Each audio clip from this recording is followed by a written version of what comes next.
श्रीकृष्णाय नमः।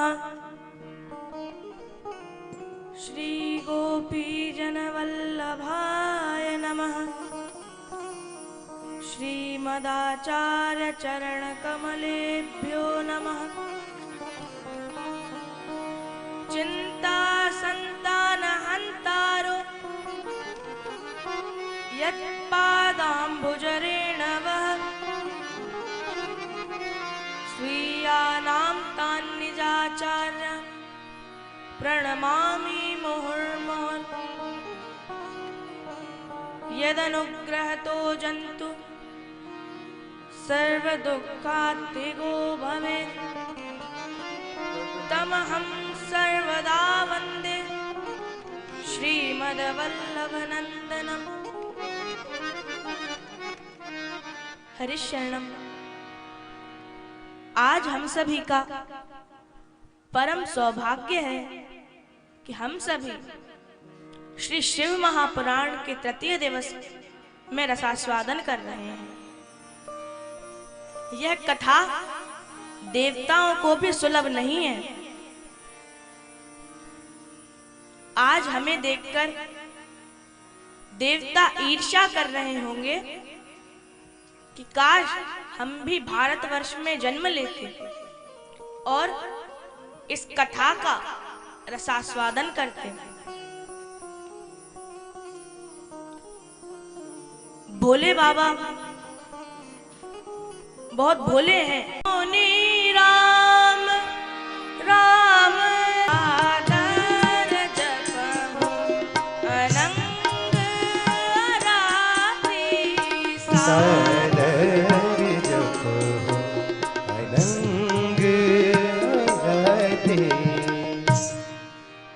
भोले बाबा वैष्णवों में भी सर्वश्रेष्ठ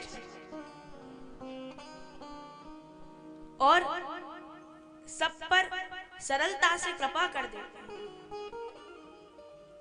एक बार एक ब्राह्मण काशी में रहता था। उसके यहाँ सभी सुख थे, केवल संतान नहीं थी। ज्योतिष के विद्वान थे, अनुष्ठान किया।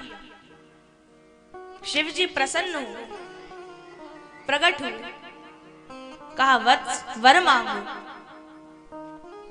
ब्राह्मण ने कहा हे भोले बाबा, आपकी कृपा से मेरे घर में सारी सुख सुविधाएं हैं, केवल एक पुत्र नहीं है, इसका सुख ही अच्छा है। नाथ, आप मुझे सुपुत्र प्रदान कीजिए। भोलेनाथ ने कहा ठीक है, तुम्हें पुत्र का जन्म होगा, लेकिन उसकी आयु 12 वर्ष की होगी और अंतर्ध्यान होगा। ब्राह्मण के यहाँ पुत्र का जन्म हुआ, 11 वर्ष का हो गया। ब्राह्मण को पता था कि इसकी मृत्यु में अब 1 वर्ष बाकी है। तभी वहां से नारद जी निकले। ब्राह्मण ने दंडवत करी, प्रणाम किया और पूछा हे नारद जी, मेरे पुत्र की मृत्यु में केवल 1 वर्ष बाकी है।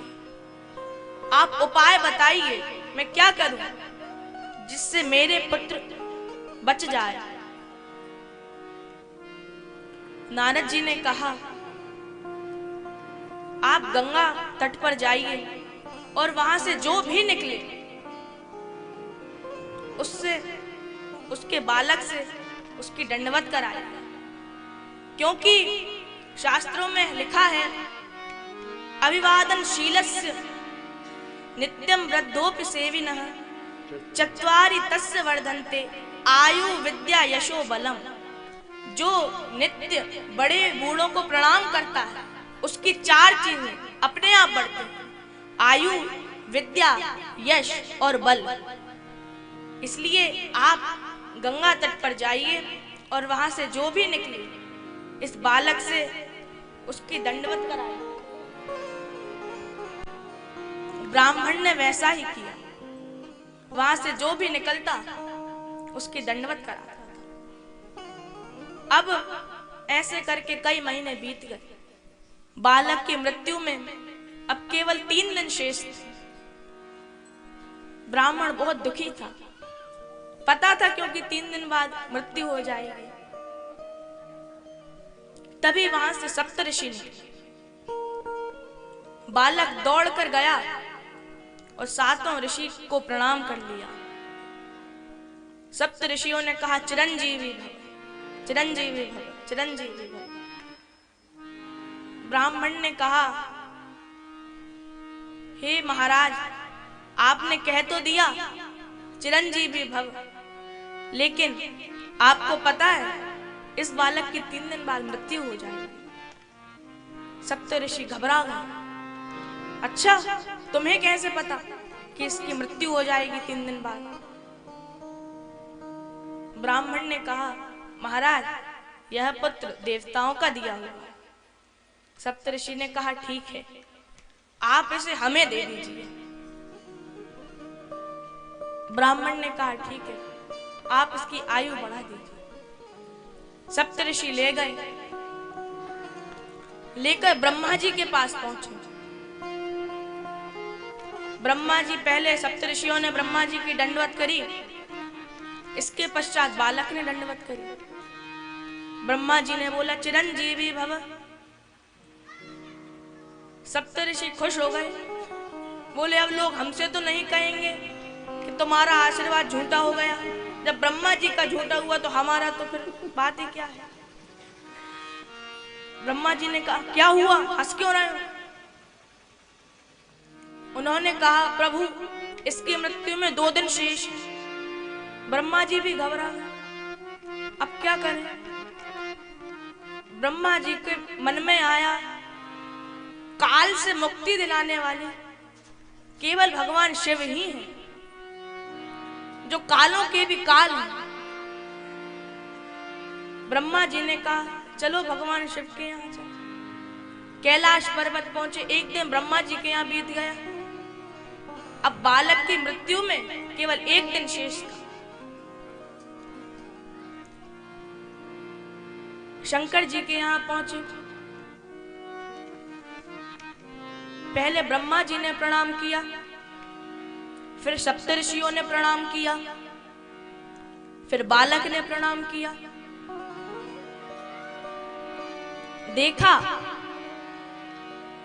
शंकर जी ने कहा, चिरंजीवी भव। ब्रह्मा जी ने कहा, हे भोलेनाथ, इस बालक की मृत्यु में अब 1 दिन शेष है, इसकी आज मृत्यु हो जाएगी, इसकी आज मृत्यु हो जाएगी। भोलेनाथ ने कहा, अच्छा, आपको कैसे पता इसकी आज मृत्यु हो जाएगी? तो सप्तऋषियों ने कहा कि महाराज, यह बालक काशी के किसी ब्राह्मण का है। उसने हमें बताया कि किसी देवता ने इसको उन्हें प्रदान किया था। शंकर जी खुश हो गए, ने बोला, अरे ऐसे तो हमने ही दिया था, ये तो हमारा ही बालक है। शंकर जी ने कहा, चलो कोई बात नहीं, अब आप लोग निश्चिंत होकर चले जाइए। चले गए।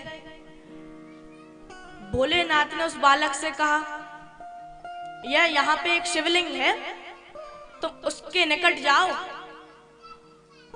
और पंचाक्षर का जाप करो। बालक ने कहा, ठीक है। गया, पंचाक्षर का जाप करने लगा। उसके मृत्यु का समय निकट आ गया। यमराज आए। यमराज ने उसके प्राण लेने लगे तो यमराज को देखकर वह बालक डर गया और निकट ही शिवलिंग थी तो शिवलिंग से जाके लिपट गया और कहा, हा भोलेनाथ, मुझे बचा लो। आर्तनाद करने लगा। वहीं शिव जी प्रकट हो गए। बोल भोलेनाथ की। शंकर जी प्रकट हुए। यमराज ने कहा प्रभु इसकी मृत्यु निकट आ गई है। शिव जी ने बोला इसे हमने आशीर्वाद दिया था कि ये 12 वर्ष जिएगा। उसने यमराज ने कहा प्रभु इसके 12 वर्ष पूर्ण हो गए। तो शंकर जी ने कहा तुम्हें पता है हमने कौन से 12 वर्ष का वरदान दिया था, मनुष्यों के कि हमारे 12 वर्ष। यमराज ने कहा प्रभु ये तो नहीं पता, फिर तुम कैसे लेने आ गए? हमने इस बालक को हमारे 12 वर्ष दिए थे। अब शंकर जी के 12 वर्ष कैसे? एक बार त्रेता सतयुग निकल जाए, त्रेता निकल जाए, द्वापर निकल जाए, कलयुग निकल जाए, तब एक कल्प होता है। और ऐसे जब 15 कल्प निकल जाए, जब शंकर जी का एक दिन होता है, जब 15 कल्प निकले, जब शंकर जी का एक दिन होता है, अब एक दिन 12 दिन, शंकर जी ने अपने 12 दिन 12 वर्ष, 12 दिन में नहीं 12 वर्ष। 7 चिरंजीवी है और 8वें चिरंजीवी मार्कंडेय जी। वो जो बालक था इसका नाम मार्कंडेय पड़ा। आज हम इन्हें मार्कंडेय जी के नाम से जानते हैं। प्रलय के समय पर भी मार्कंडेय जी का वर्णन आता है।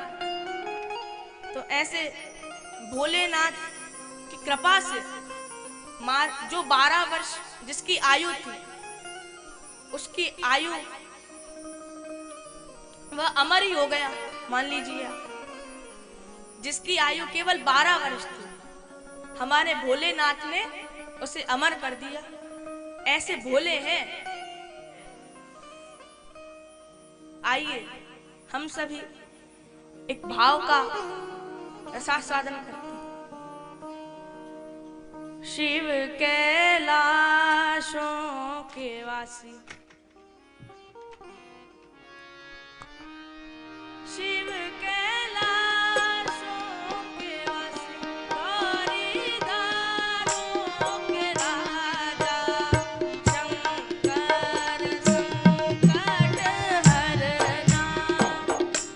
शिव कैलाशों के वासी, गौरी धारों के राजा, शंकर संकट हरना। ओ भोले बाबा शंकर संकट हरना। ओ भोले बाबा शंकर संकट हरना। शिव कैलाशों के वासी, गौरी दारों के राजा, शंकर संकट हरना। ओ भोले बाबा शंकर संकट हरना। तेरे कैलाशों का अंत न पाया, तेरे कैलाशों का अंत न पाया। अंत बिंद तेरी माया। ओ भोले बाबा अंत बेअंत तेरी माया।